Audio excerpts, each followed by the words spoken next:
ልጆች መኝታ ቤት ነው።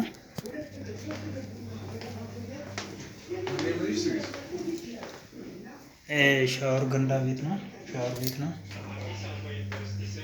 ይሄ ደግሞ ትልቁ መኝታ ቤት ነው።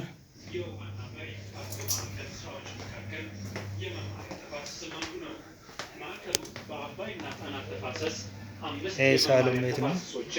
እየተከበረ ይገኛል። በማዕከሉ የተፋሰስ ልማት ባለሙያው መለሰ ቢልልኝ የመማሪያ ተፋሰሶቹ ግብ የውሃና መሬት ሀብትን በአግባቡ በመጠቀም ዘላቂ ጥቅምን ማግኘት ነው ይላል።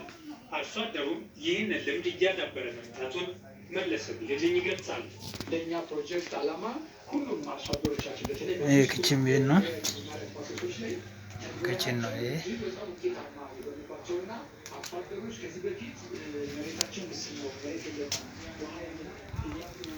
እዚህ የውጭ ሻወር ሽንት ቤት አለ።